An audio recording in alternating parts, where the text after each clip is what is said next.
23rd. We got a couple of people here. We got a couple new members that we want to introduce to Zion. Some of you guys have been coming here for a while, but if you haven't gone through our members course, we highly encourage you to do that. We have some great discussions there. But we have, first of all, David. Go ahead and stand up, David, for us. All right. So David is official now. You can have a seat again. He's official now. His name is David Konet. And I learned today that he was a Muslim for 18 years before converting to Christianity about 20 years ago. So he's a lot of interesting backstories from his walk with God, and it was a blessing to be in class with you, brother. Thank you so much for your insight and your wisdom on all of that. And then we have Joshua and Valerie over here. You guys stand up for a second. So they just went through the course. You guys sit back now. They went through the course this morning as well and got to learn a lot about them, a lot about Josh's background and all the stuff he did when he was younger, and learn about Valerie as they met and became stronger in the faith together. Just so happy and just welcome to Zion for both of the families. Let's work together. Let's do it. So one of our main points in there was we all need that community of God, right? That community that sharpens us. And we say iron sharpens iron all the time. It doesn't mean that church is supposed to be like a happy Disney movie like every week. It's supposed to mean that you're going to sharpen each other. Sometimes we say some things to each other to help us grow. It might not feel so much like I love you in the moment, but I'm trying to help you grow, and you're trying to help me grow. And then whenever and then also I let them know as well that even though if you go to a church, you may like the music, you may like the community, but you need to make friends at that church. Like, don't just leave right as soon as the service is over. People come in and they leave as soon as service is out. You never see them until the next week. If you really get 2 or 3 friends in here that not necessarily you guys hang out every day, but it's somebody you can talk to, somebody you can pray with, somebody you can lean on sometimes for things, you're going to have a much better time in any community, not just church, but any community. You need to make friends, right? So we love you guys. Welcome. For those that still need to go through the membership class, if you're kind of new and you haven't gone through it yet, it's not that long. It's probably about 1 hour. If you want to do that, just see me or Pastor Josh after service. Love you guys, and without further ado, I'm going to get off the tracks for this locomotive coming. All right.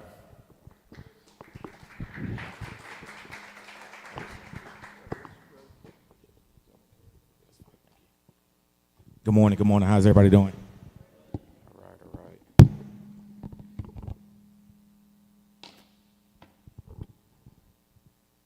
Do some adjustments right here real quick. All right. How's everybody doing this morning? Praise team, I'd like to say thank you for letting God use you throughout this time this morning. The song spoke directly to the sermon for today. I would like to talk a little bit about me before I go into the sermon. I retired this time last year. Actually, today is my 1-year anniversary from retiring from the United States Marine Corps. December the 1st, I was actually here preaching my first sermon about love. And today, I'm preaching another sermon about faithfulness in all seasons. Having faithfulness in all seasons can go from different things that what you go through in your life. It was also what I went through when I was in the United States Marine Corps. Different seasons in my life were the season where I was learning, the season where I was teaching, and then the season where I was giving back so the other people can take over for my place leaving out the United States Marine Corps. So this right here hit home with me. This week has been an interesting week for me. For the simple fact is on Friday, we had a basketball game over at Camp Kinzer. And my son, if you've seen him, he's energetic. He's always running. He's always doing something. And literally, you cannot keep him from off the basketball court because he has a love for basketball. And going into the second quarter, I started looking at him, and he just started looking different. I was like, okay, something got to be wrong with him. We went into the third quarter, and I was getting ready to put the team in at the halftime. And I looked at him, and I said, all right, you're going in. These are 5 guys that I called out. And he looked at me. He said, can I just sit this quarter out? I just want to sit this quarter out. I want to be ready for fourth quarter. And I looked in his eyes. I said, are you okay? And he said, I'm fine. So in the fourth quarter, when I put him in, he persevered. He ran all the way through the quarter, did everything he needed to do, but still something didn't look right with him. He went home that night, took a shower, went to sleep. If you guys will pay attention, I'll finish the story out during my sermon. But I want to let you know, faithfulness in all seasons is very important. If you have your Bibles, I want you to go to Ezekiel 4, 1 through 6. And while we're getting there, I want to ask you a question. There's a series of questions I'm going to ask you. What does faith look like? To you, what does faith look like? Believe without proof? Endurance through difficult situations? What does it look like in a relationship? How does faith look like in a relationship? Is it a family or a friend that is not there every day, but when you call on that family or friend and you listen to them, they talk to them, you know they're going to be there for you? What about with your goals? When you're accomplishing your goals, if you get to a place where you plateau out on your goals, how do you know that you're going to accomplish that goal? How do you know you're going to be successful if you plateau out? Or do you have the faith to say, I'm going to accomplish this goal no matter what? I'm going to make sure that this goal is done because I set out to do it. That is faith when you're dealing with things. When you don't see immediate results, what are you looking at? What are you leaning on? Ezekiel 4, 1 through 6. When you get there, say fact accepted in the heart. Now, son of man, take a block of clay, put it in front of you, and draw the city of Jerusalem on it. Then lay siege to it, erect siege, works against it. Build a ramp up to it, set up camps against it, and put battering rams around it. Then take an iron pan, place it as an iron wall between you and the city, and turn your face toward it. It will be under siege, and ye shall besiege it. This will be a sign to the people of Israel. Then lie on your left side and put the sin of the people of Israel upon yourself. You are to bear their sin for the number of days you lie on your side. Verse 5.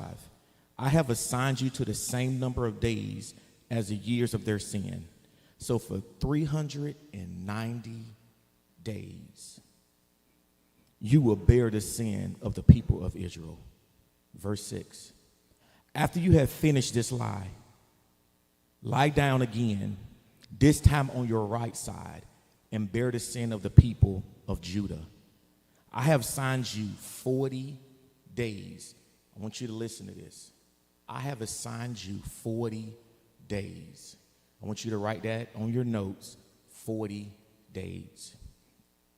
A day for each year. Turn your face towards the siege of Jerusalem, and with bared arm prophesy against her. I will tie you up with ropes so that you cannot turn from one side to the other until you have finished the days of your siege. How many times do we go through things? How many times have things happened in our life and we're going through an issue, and the first thing we want to do is complain? How many times something happens in our life, and no matter what it is, we tell God, I want you to use me. We tell God, I'm here for you. We tell God, use me and put me where you need to be. But then he puts you in a situation, and the first thing we want to do is complain. I don't know about you, but for me, if I'm laying on my side for 10 to 15 minutes, I got to turn over because I don't want that side to go to sleep. Ezekiel laid on his side for 40 days and 40 nights. He went through for someone else. God already knew that Ezekiel's mind was going to get the best of him. He tied him up so you cannot move. He tied him up so he couldn't move. Think about being in a position where you have no choice but to go through the position. You got to go through it. You have no choice. You can't back up. You got to go forward. Fathers, parents, our kids 100% are looking at us and how we go through situations. If we go through them complaining, if we go through them moping, if we go through them saying, why me? Your kids are seeing that. Whatever you put into your family, that's exactly what's going to come out when you go through a situation. Ezekiel lying on his side. After lying on his side for 40 days, 390 days, which resemble the 40 days and 40 nights, we're thinking that what does the siege mean? What does this mean when Ezekiel went through for his people? Let me show you what it meant. The siege of ancient Israel served as a fitting metaphor for what God often does in our lives. We erect walls to keep him out. But there's a key difference. God lays siege to your life not to destroy you, but to restore you. So God put things in your life not to destroy you, but to restore you. We cannot see what's the reason why we're going through things. God knows the reason why. I always give this analogy. Whenever you play a game, Mario Kart, or you're playing Mario World, if you're playing board 1 times 1, and it has 4 series to that board, if you don't accomplish that feat on that board and jump on that flagpole and bring that flag down, and you get out on that board, you're going back to the beginning. So we're not willing to go through a situation, if we're not willing to persevere to the end, if we're not willing to do what we need to do, because God sees the reason for us going through this situation. All this right here, I'm talking to myself, because I put up a wall every time I go through things. There's things that happen in my life, and I put up a wall to try to protect myself. There's things that happen in my life, and when I put up that wall, I'm saying, okay, I don't need nobody. There's things that happen in my life, and when that wall is up, it's hard for me to let other people in. But I have to understand God is building that up for a reason, to let me know that man and woman cannot do this by themselves. And this week I realized I couldn't do this by myself. You have to realize that things that's going on in your life, you cannot do it by yourself. Everyone that's sitting beside someone right now, everyone that got somebody in their life, there's a reason why God bless you with that person. There's a reason why you lean on that person. Because you can't do this walk by yourself. Can I get an amen? Next slide. Deuteronomy 8, 1 through 5. I'm going to read this to you because I want to break it down to you. Because my question at the end, I want to make sure everybody understand it. When you get there, say fantastic adventures and trust in him.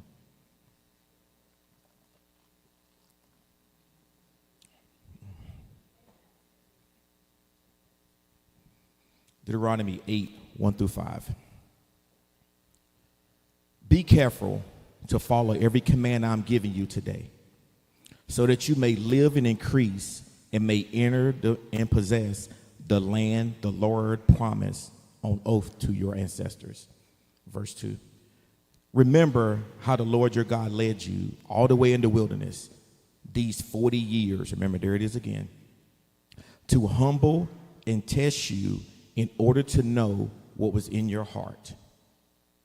Remember how the Lord your God led you all the way in the wilderness these 40 years to humble and to test you in order to know what was in your heart. I'm not the only person that spoke from this pulpit and said, when something happens around you, whatever's in you is going to come out. If there's a situation that happens around you, and when you're not in church, you're fussing, you're cussing, you're angry, you're disappointed, you do everything but lean on the word of God, When that situation happens around you, that's the only thing you're going to lean on. If I put water in my gas tank, that's the only thing that's going to push through my car's engine. My car's not even going to work. If I don't put the proper fuel in my vehicle, my car is not going to work. So when it's time for my car to perform, it's not going to perform. We have to understand, reading your Bible is not only when you feel that things are going on in your life. Every day you have to meet God right where he is. And we always said this, the blueprint, daily devotion. I'm going to tell you right now, the things that makes me happy in my life now that since I retired is working out at 10:15, 10:30. I know I'm late, so you don't have to tell everybody. 10:15, 10:30. But after that, going back to my job, sitting on my computer, and reading my daily devotion. After that, I'm putting on music. I'm just praising and worshiping at my desk. That's what gets me through the day. Being in front of the Spirit. God, what do you have for me today? What do you have for your people? Because there's no way we can sit up here and we only get in front of God on Saturday nights or Sundays. We can't do it. You can't do it. It's transparent. You will see it. You will see it. You have to be in front of him every day. Reading your word. God, what do you have for me today? I've started making this one of my things when I wake up in the morning. God, before I get in my thoughts, I want you to get in my head. Before I start thinking different, I want you to get in my head. Before I start making anything up, I want you to get in my head. Before I start coming up with my own conclusions, I want you to get in my head. Because if I lean not to my understanding, but to his, no matter what it is, God already set me up for success. We have to understand at every point, God has already made a way. God has already made a way. Our faith is like being in a dark room, not knowing where the lights are, and walking in and say, you know what? God made a way. I'm not going to trip. I'm not going to get hurt. I'm not going to run over anything. Ain't not going to hurt me. I'm going to walk. Easier said than done. Easier said than done. But how do we do it? God will give you scriptures to read. And next thing you know, you already know he's talking to you. That is one of the best things that I can have in my life, to know that Jesus literally talks to me. I watched this thing on, it was one of the reels, and the guy was symbolic where he went to heaven, and he's telling God, this is what I did, and this is what happened, and here's what happened in my life, and we did this, and I talked to you, and he just let him talk, and he just let him talk, and he just let him talk, and time just elapsed, he just let him talk. After he finished talking, he looked him straight in his face and said, and who are you?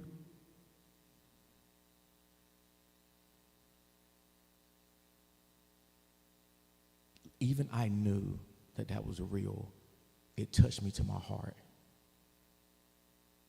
Can you imagine being on this earth and walking however many years you walk, and it's time for you to go, and you're up there, you say, I preached to your people, I prayed, I did this, I did that. And the only words that he said was, who are you?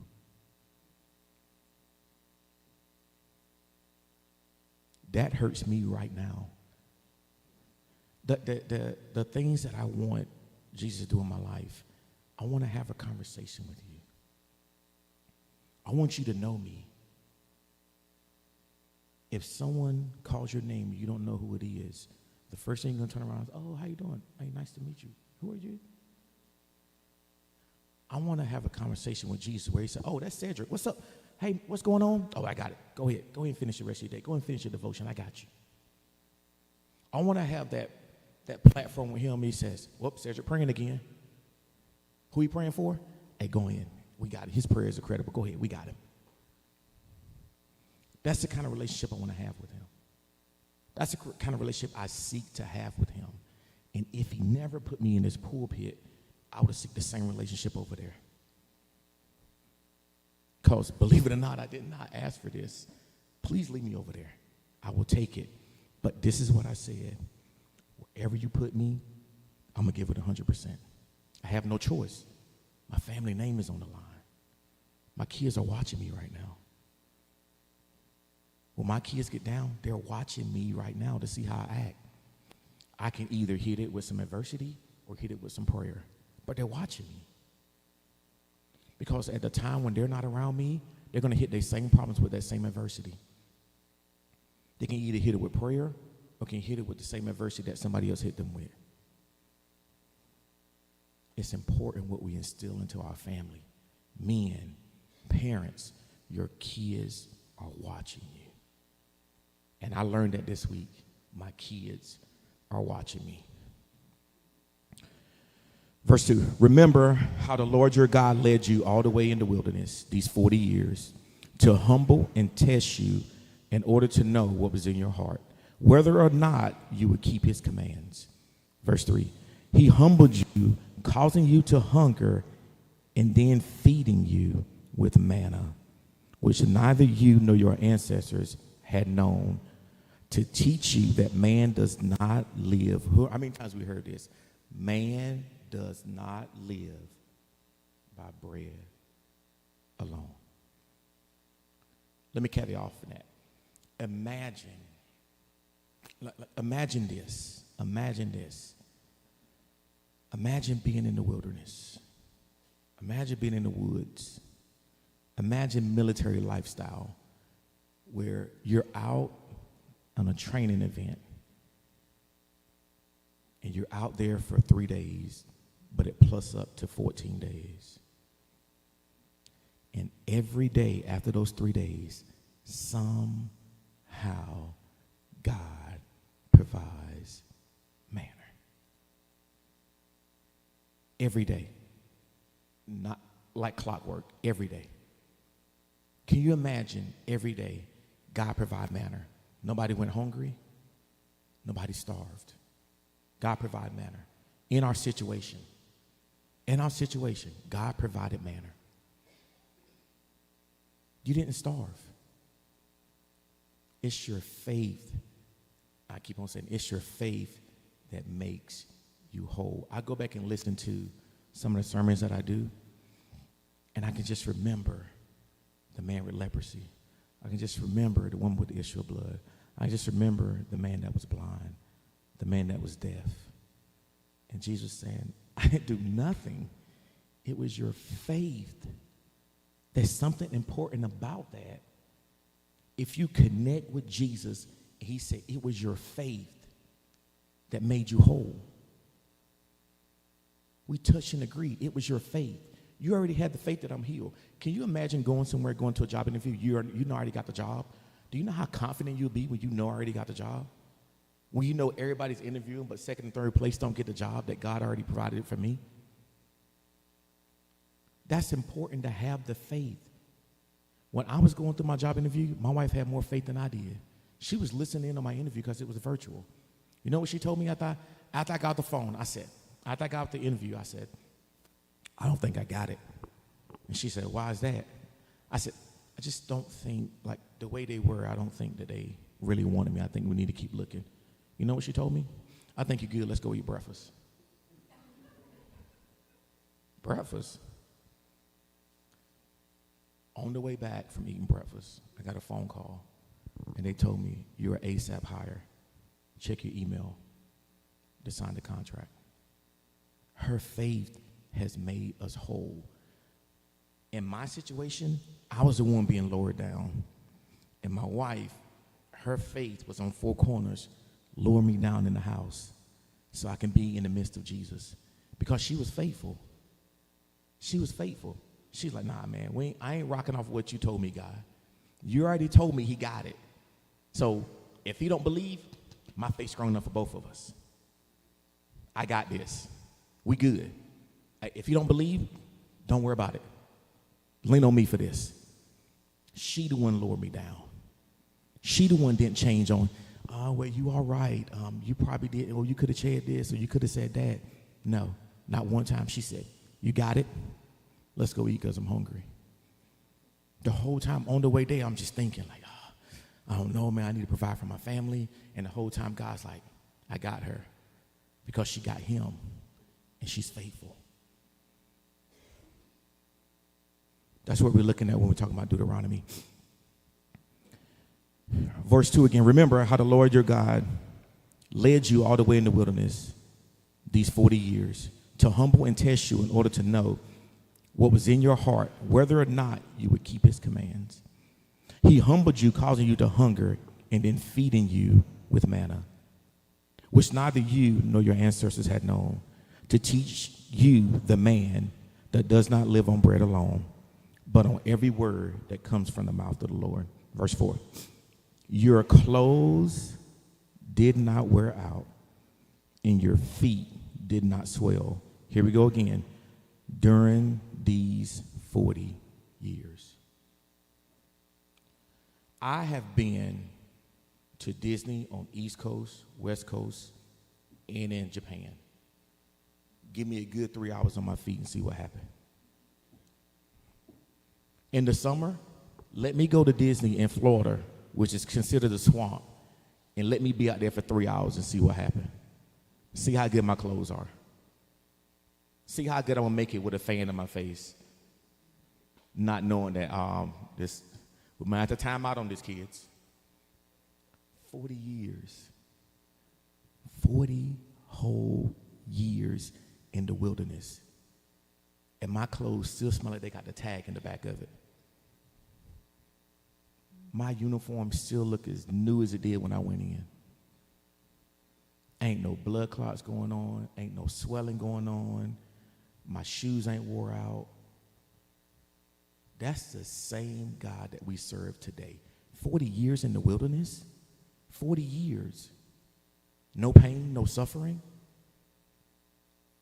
And we are worrying about a situation right now when God said, I took care of them for 40 years.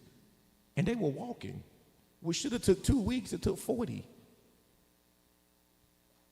And they were walking around. And the only thing I'm asking you to do is trust me. That's all he's asking you to do. Just trust him. Trust him. Watch what happens. Verse 5. Know then in your heart that a man disciplined his son, so the Lord your God disciplines you. I'm going to explain this a little bit. I had to break that scripture down. And that scripture did not make sense to me till this morning whenever my alarm went off. And I was like, I'm just going to lay here. And the Spirit's like, get up. Like, it's 4 o'clock. I know. Get up.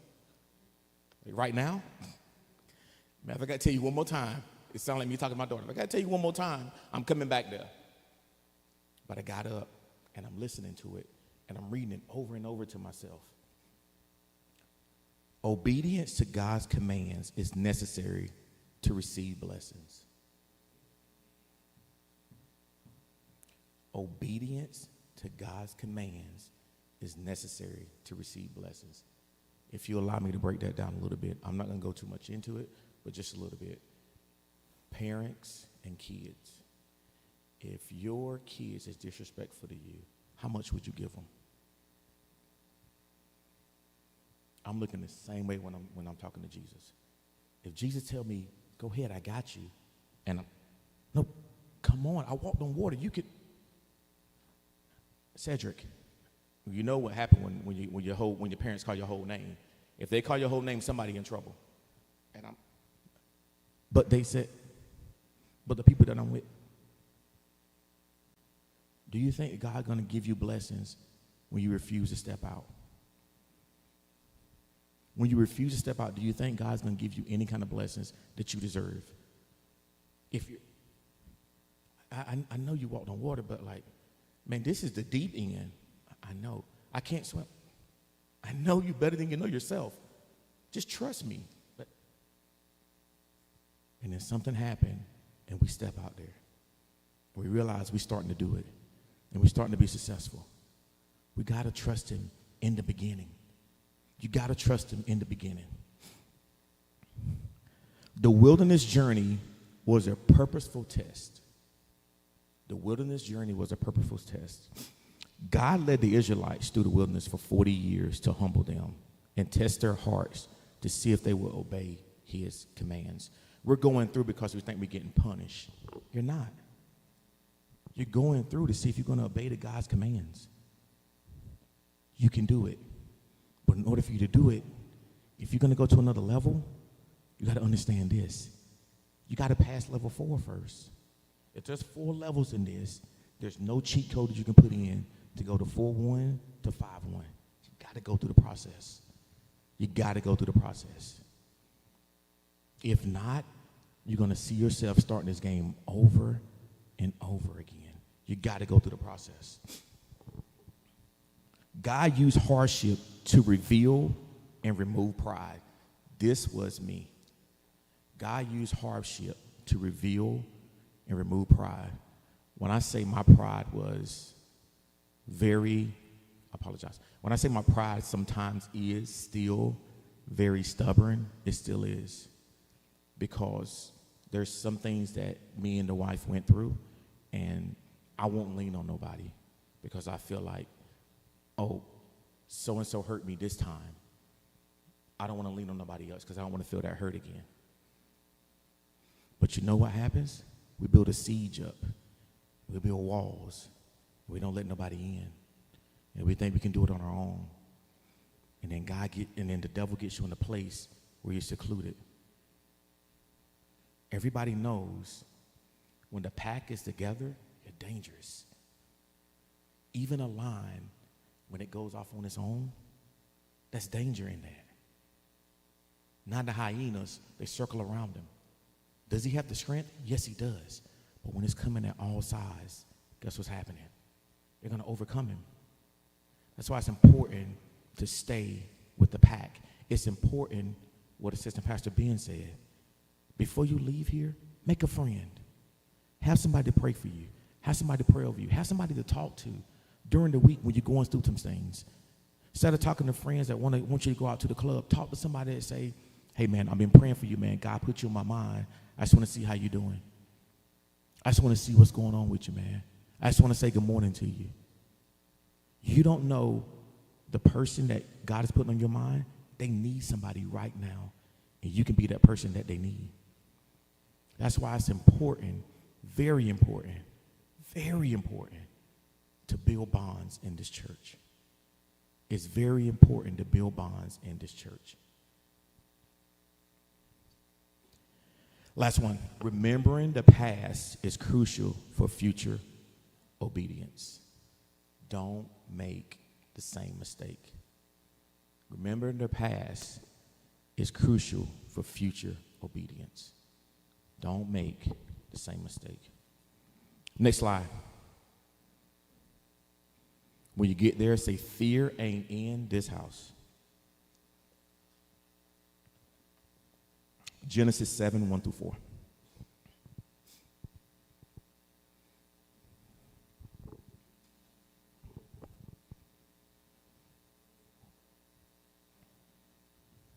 All right, I heard one person say it, so we there, right? I'm going to start reading it out. Genesis 7, 1-4. The Lord then said to Noah, go into the ark, you and your whole family, because I have found you righteous in this generation.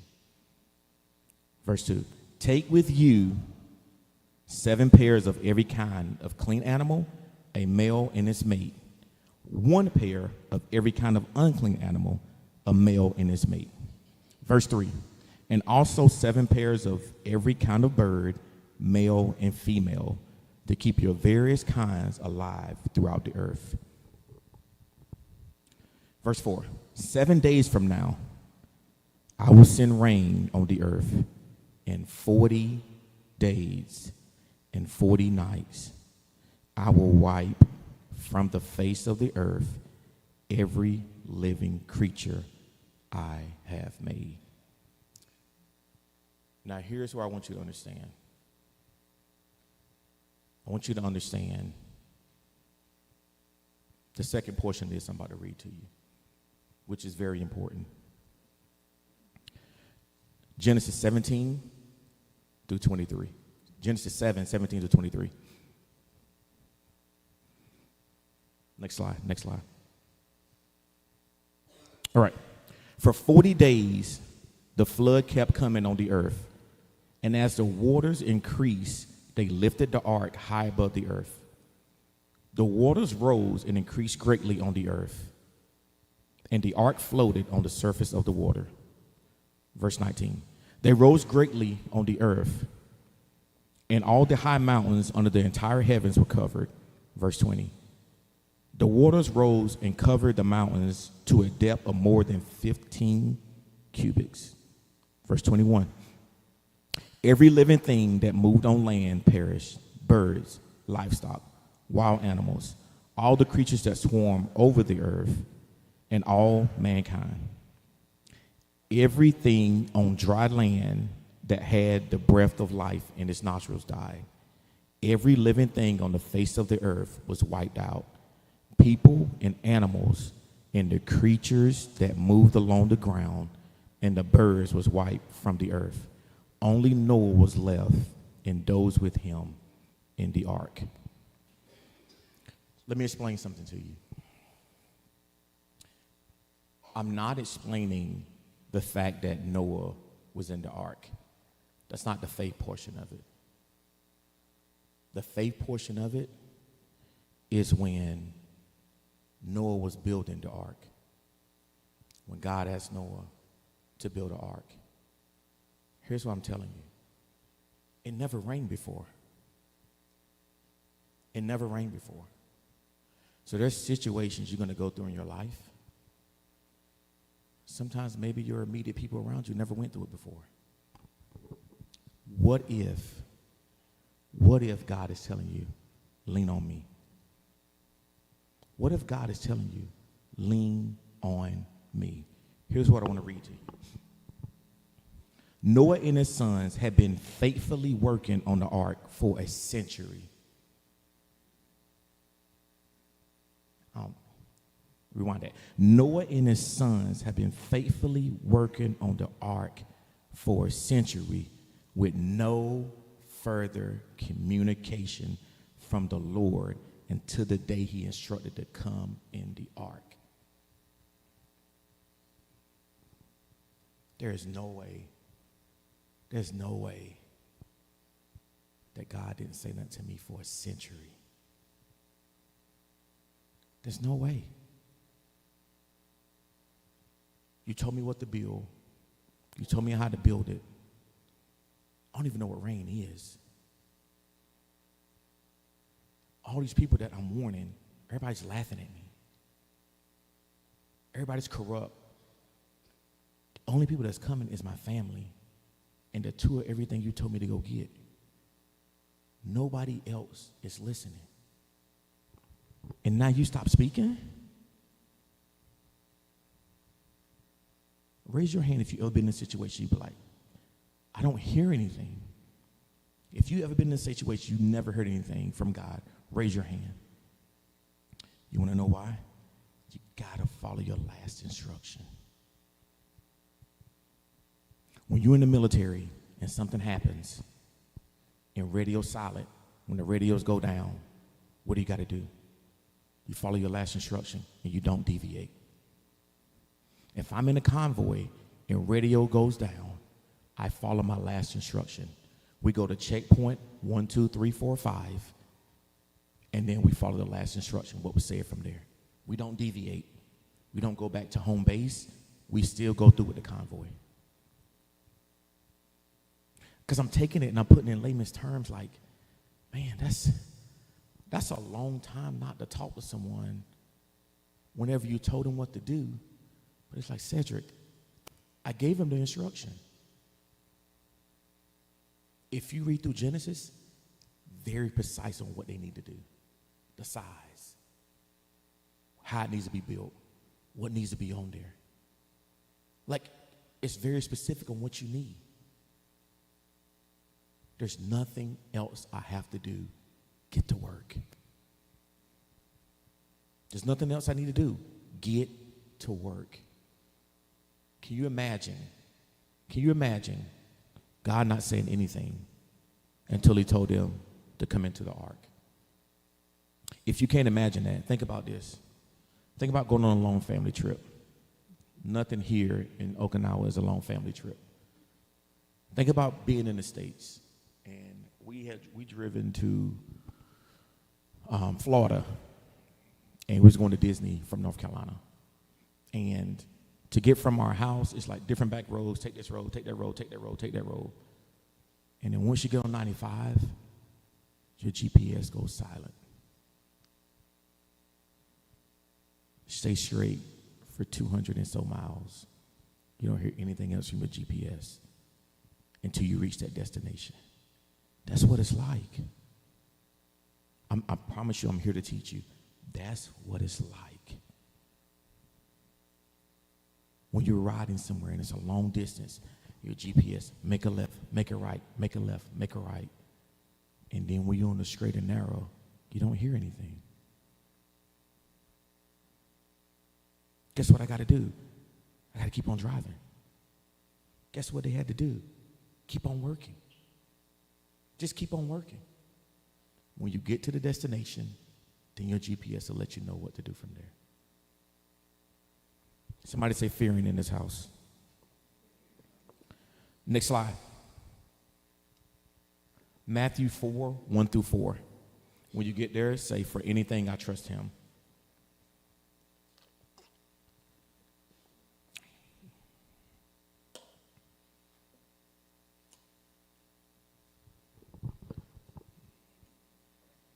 All right. Matthew 4, 1 through 4. Then Jesus was led by the Spirit into the wilderness to be tempted by the devil. Verse 2. After fasting 40 days and 40 nights, he was hungry.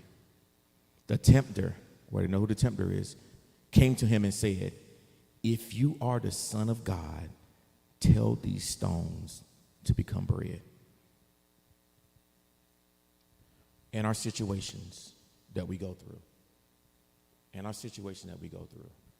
where we are in the wilderness and we're feeling like we're being tempted. How many times you ever been through a situation the devil said, see, God don't love you. You see how he treats you? You think God would do this to you if he loved you? You think God would let you go through this if he really loved you? You see how he treats you? Everybody else living a good life and everybody else is doing this, and you're suffering. No, don't go talk to them. They ain't gonna do nothing but talk trash about you. Don't talk to them. Hey, it's just me and you. I'm trying to talk to you. Jesus was tempted. If you who you say you are, I know you're hungry. If you who you say you are, turn this into bread. One thing that Jesus did, he lived on the word. Jesus answered, it is written, man shall not live on bread alone, but every word that comes from the mouth of God. Here's four things I want to tell you. While being in the wilderness, you're going to have four things. You're going to be spiritually tested. You're going to have to resist temptations. You're going to have to be spiritual over physical. You got to be obedient, and you got to trust. Spiritually tested. Even though the Holy Spirit led Jesus into the wilderness,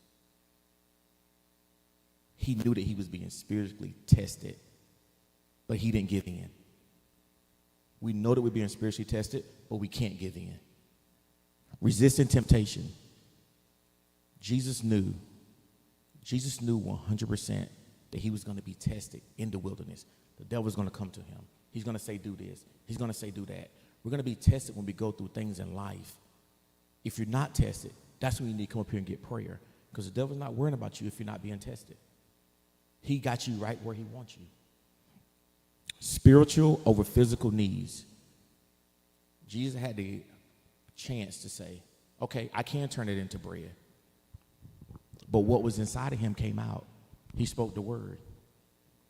Jesus spoke the living word over his life. Man shall not live by bread alone. How do we resist the devil and he'll flee? By what's inside of you. Read your word. Read your word. As soon as he come to you, give him exactly what's inside of you. Give him the word and see won't he flee. But if we entertain him, if we do whatever he says he do, and we start agreeing with him, yeah, you're right, and why would he let me go through this? And well, I don't understand why I'm going through this. No, my friends are not going through this either. You know what? I'm not even going to church today. That's where he get us. Obedience and trust. And I had to say this a lot in my life. Not my will, but thine will be done. Next slide. Forsaken all, I trust him. Exodus 24:15-18.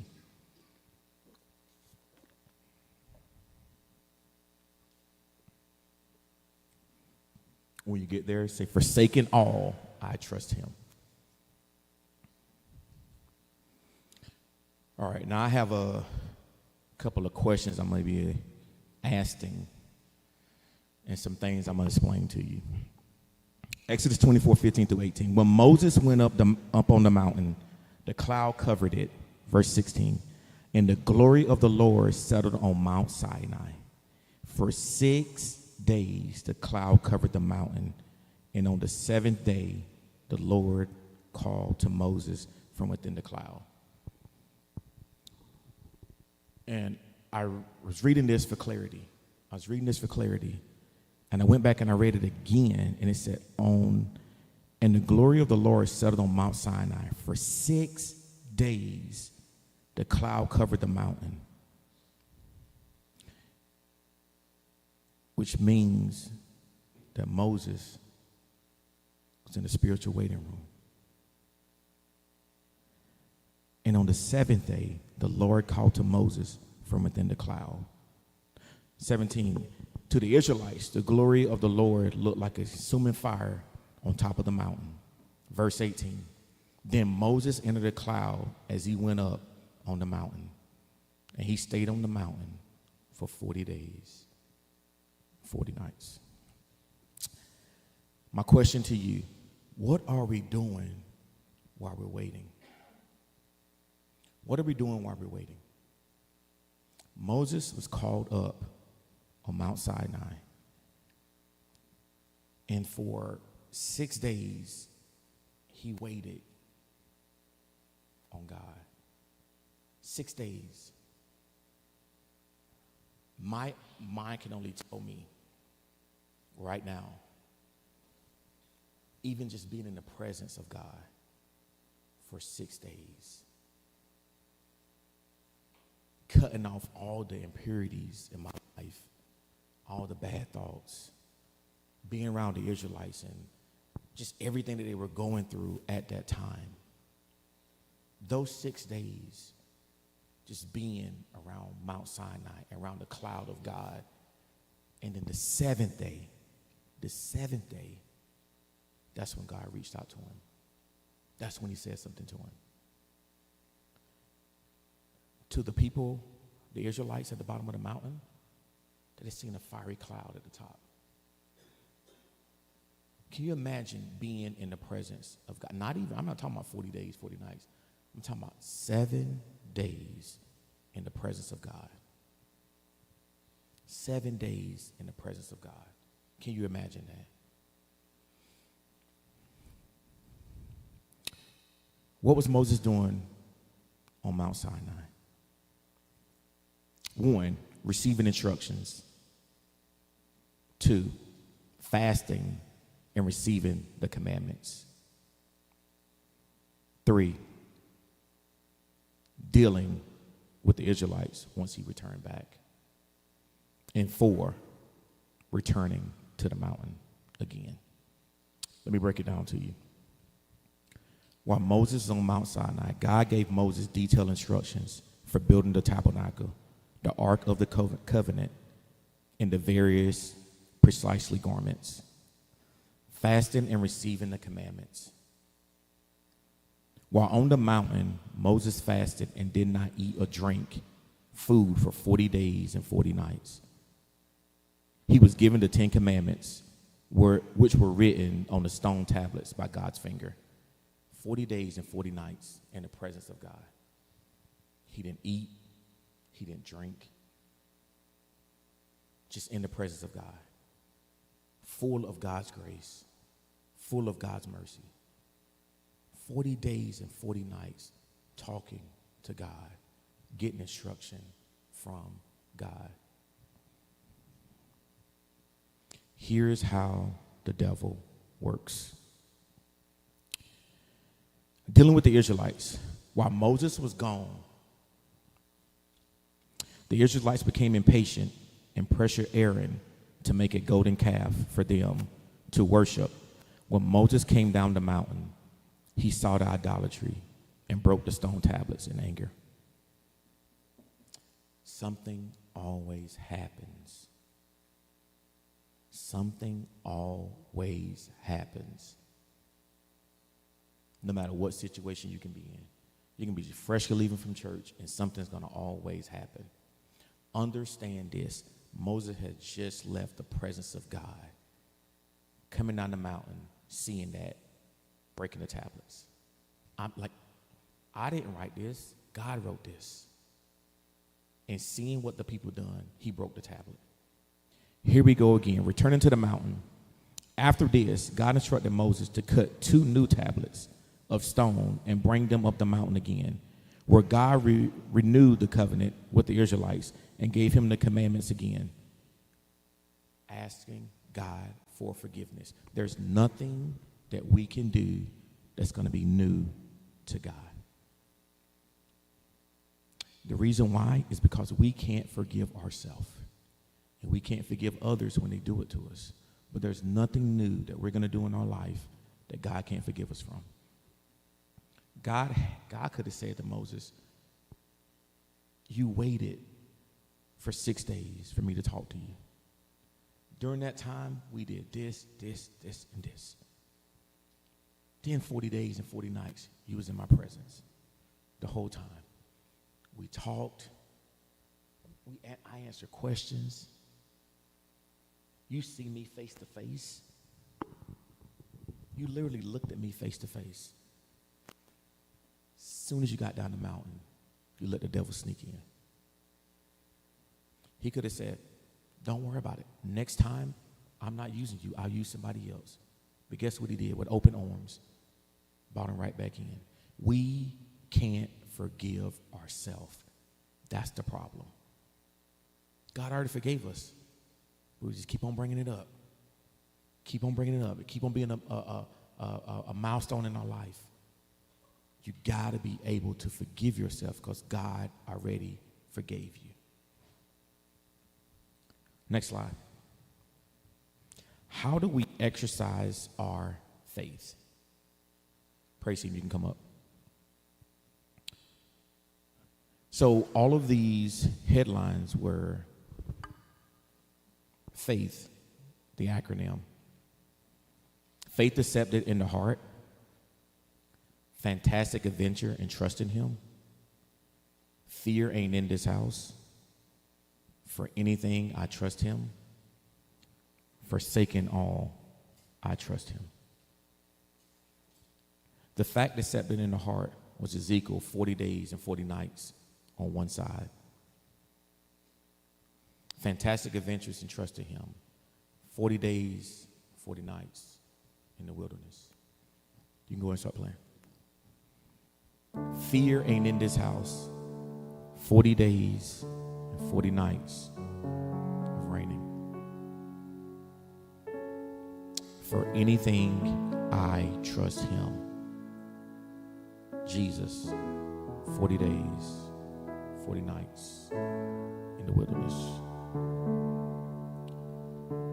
Forsaking all, I trust him. Moses, 40 days, 40 nights on Mount Sinai. We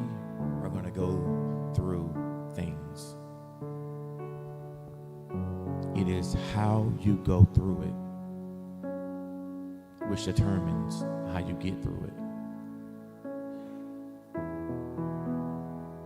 Faith, having faith in God, having faith in each other. We already seen out of every one of these situations, God has never failed anyone. Ezekiel, he didn't fail him. He was persevering for a nation. The Israelites, 40 days, 40 nights in the wilderness. Even though they were going through, even though they were complaining, even though every step it was a back and forth, God still provided. That's not only faith, that's love. Can you imagine going through a situation, even though you're mad at somebody, you still provide for them? Even though you're going through things, you say, I'm still here for you.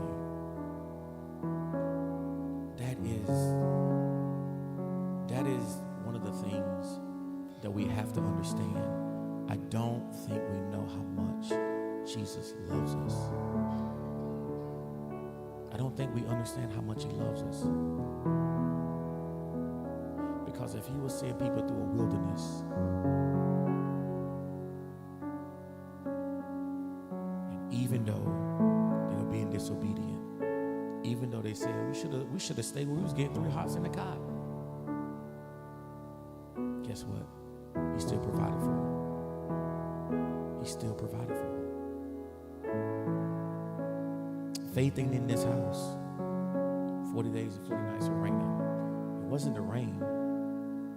It was the build up to it.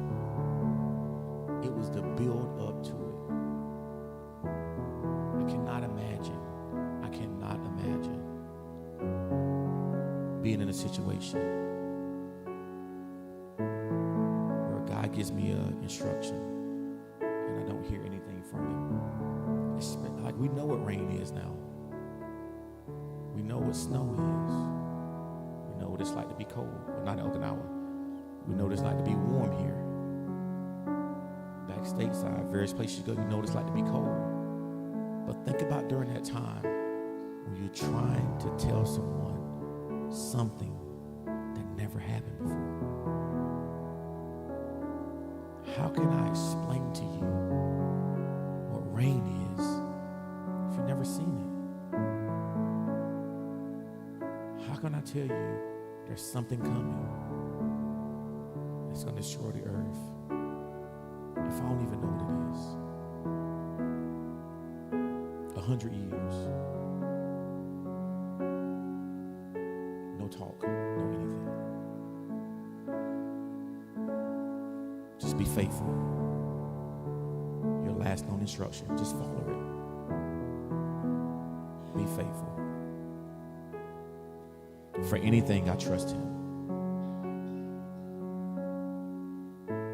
Jesus, 40 days and 40 nights in the wilderness. No matter what I go through, I'm going to speak your word. No matter what I go through, I'm going to speak your word. I have no choice. That's what's inside of me.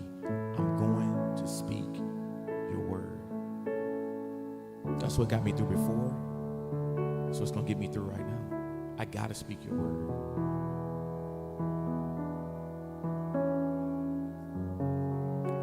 Forsaking all, I trust him.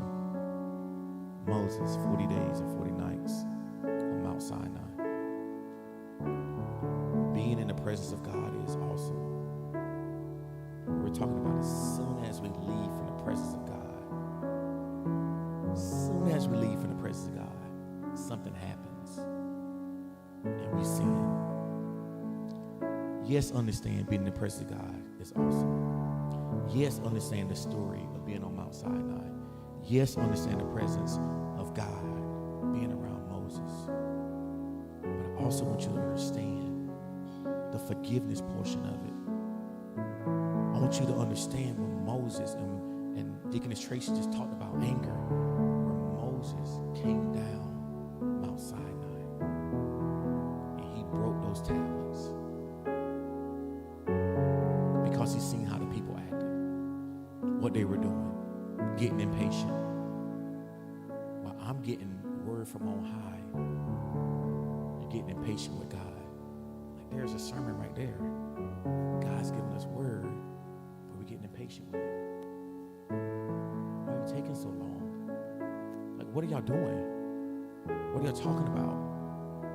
Like, then what are we going to do while you're gone? He's been gone. He's not coming back.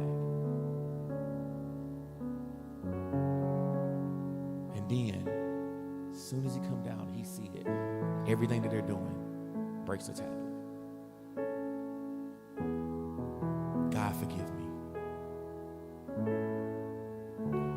We had to know that no matter what, God knew that this was going to happen. He knew. It wasn't surprising to him. It wasn't surprising to him. God didn't clock out. God didn't say, I'm due with these people. God said, he'll be back. As a matter of fact, here is 2 clean tablets. Bring them up when you come up. He already provided. That is his way of giving you manner. He already provided. Here's the thing. When we realize every situation we go through, we already won, you'll go through differently. When we realize every situation that happens in our life is here to make us stronger, we'll go through differently. If we ever say, God, have your way in my life, even though the boat is steering left and right and the waters is going crazy, here's what you got to understand. The person that controls the storm is right here.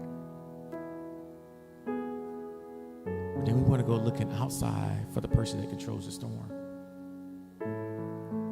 I can imagine the look on Moses' face when he walked back up there at that mountain and looked, and God said, it's okay. I already forgive you. I knew it was going to happen. Good. Come on. Here's what the first commandment says. Here's what the second commandment says. Here's what the third. All right, give me the other one. Here we go. You're not mad at me? For what? I love you. Agape love. I love you.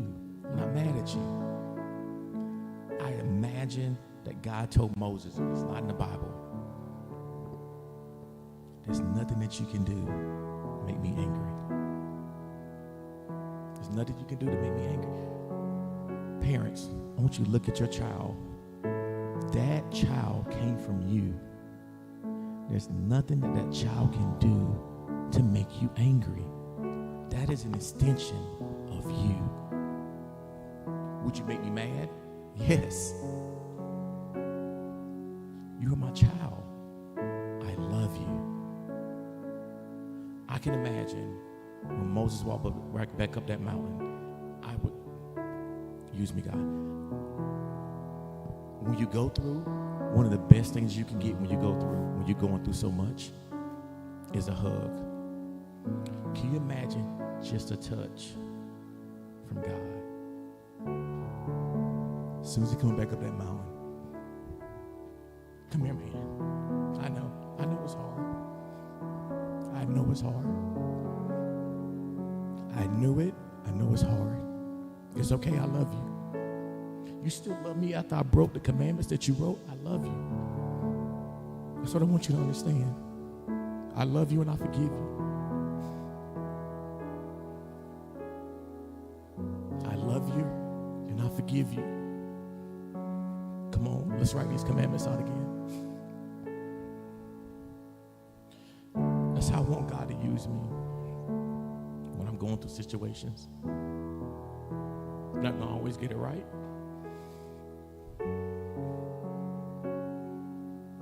him to say, Cedric, I understand, man. I know it's rough.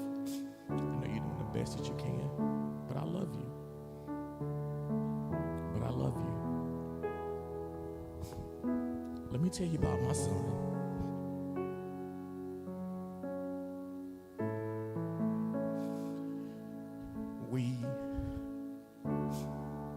Friday, his fever went up. Saturday, it kept on going up and down. And it was just back and forth, back and forth. And Tuesday, early Tuesday morning, he woke up at 3:41 a.m. in the morning. And he said, Mommy, Daddy, I'm hot. He had 103 fever. And we gave him some medicine. My wife said, I'm going to take him to the hospital because I think something's wrong. So he's laying on the couch. And his body's hot. And while he was laying there, he looked at me and he said, Daddy. I said, yes, sir. He said, can you pray for me? I said, yes, sir, I will.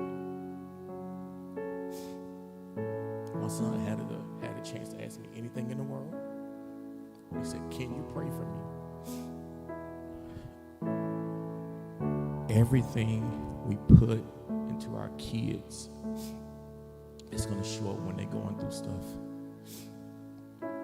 When he went to the hospital and they said that they would have to remove his gallbladder. It's hereditary on my daddy's side of the family. I had the same surgery, and my daughter had the surgery too. And I didn't want to reach out. I wanted to build my wall up.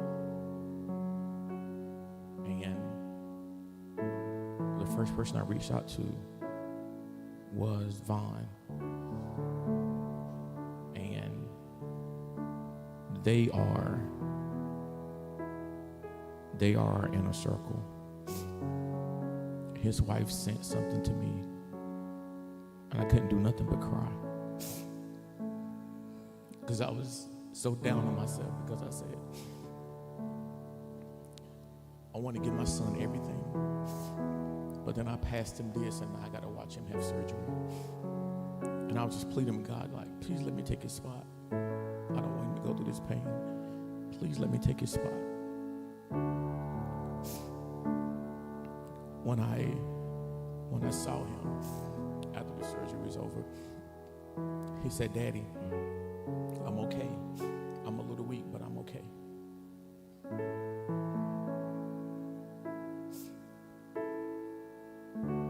Whenever the situation happened, I heard the Spirit say, they're watching.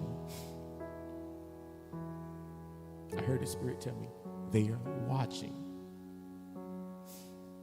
You got two choices. You can either go through this and persevere.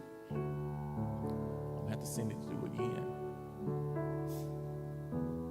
It's up to you.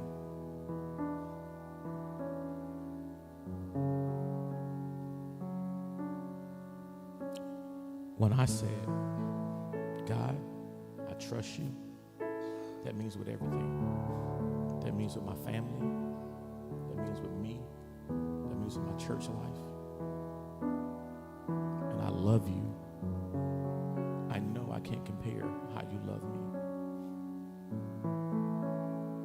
But for my son to do the things that he did and went through the things that he did, and the first thing he asked for was prayer, that lets me know that God's in control in our life. Praise to him.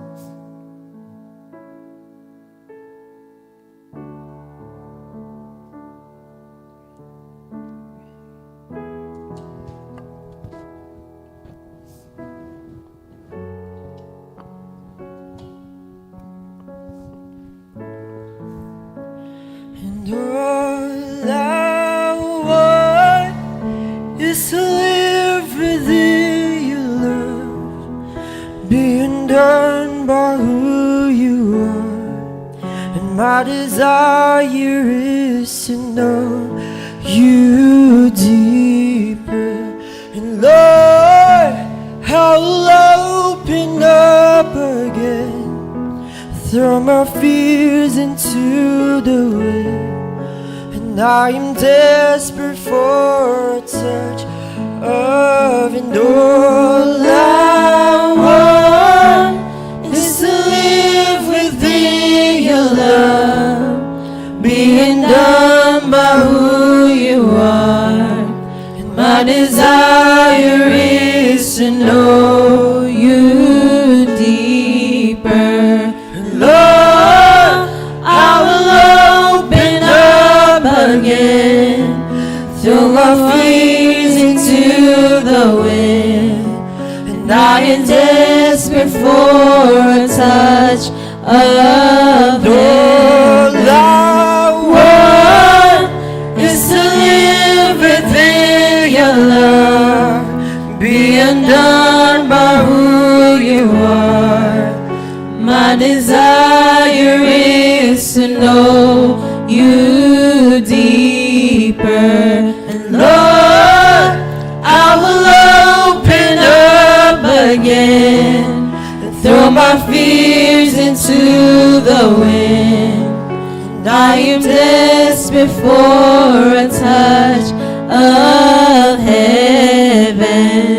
Oh, oh, oh, oh, oh.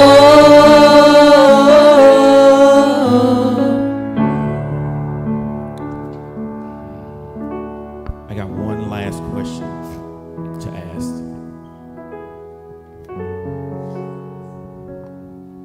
I want everybody to close their eyes and think about this. We've seen in the scripture what everybody went through during their time. 40 days and 40 nights.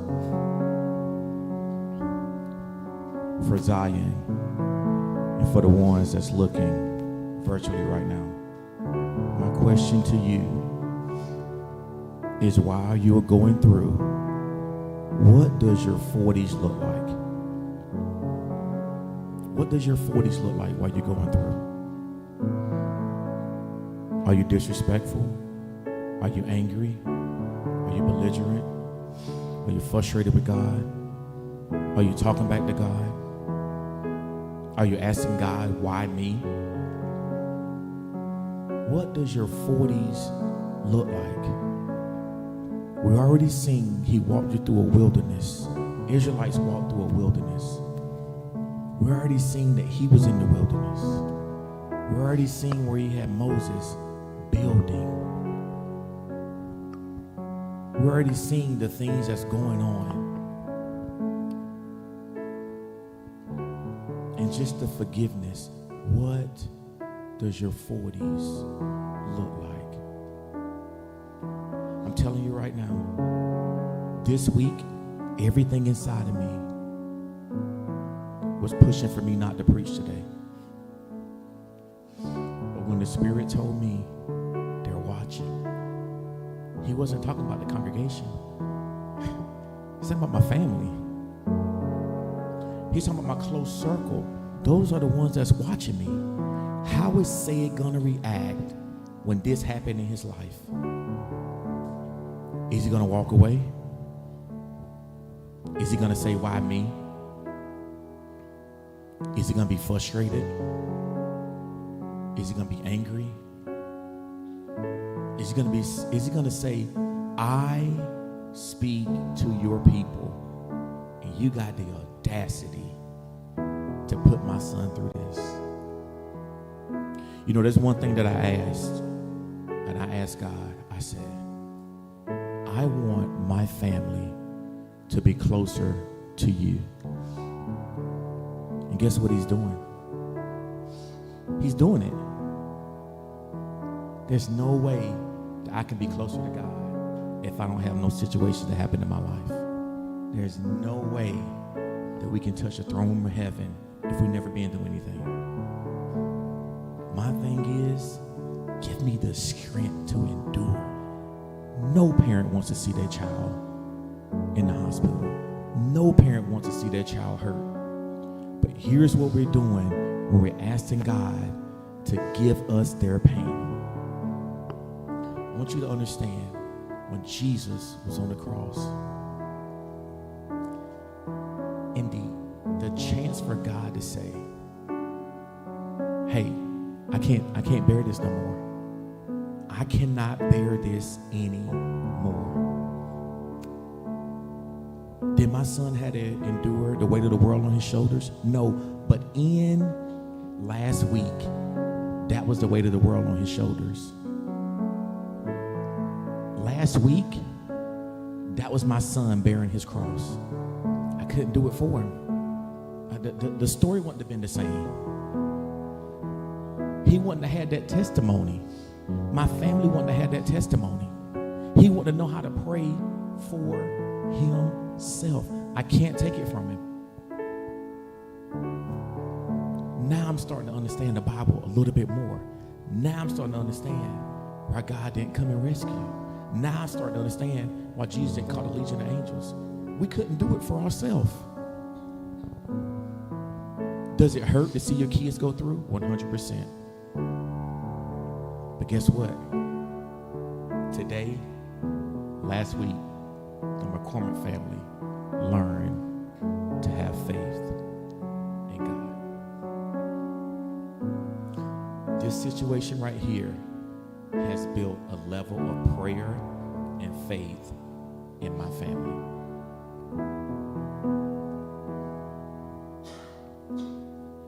If you're here right now, you do not know God for himself, for yourself. If you say to yourself, God, I feel that tugging in my heart right now. I feel it in my heart right now. Raise your hand. I see you. I see you. If you're in here right now, and you're saying to yourself, God, restore my faith. Yes, I was like Moses that went up the mountain, and I was in your presence. As soon as I left your presence, something got me to a point where I forgot about what you promised me. Help me, Lord. Help my faith. Help my belief. If that's you, raise your hand. I see you. Lastly, if you have any situations right now in your life and you need the church to touch and agree with you, not that your situation will be over, but to touch and agree with you that God will give you the faith, give you the longevity, give you the endurance to go through this situation. Raise your hand. I see you, I see you, I see you. If you raise your hand, prayer warriors, come to the front. If you raise your hand while the praise team is singing, I'd like for you to come to the front and get prayer for your situation. Praise team.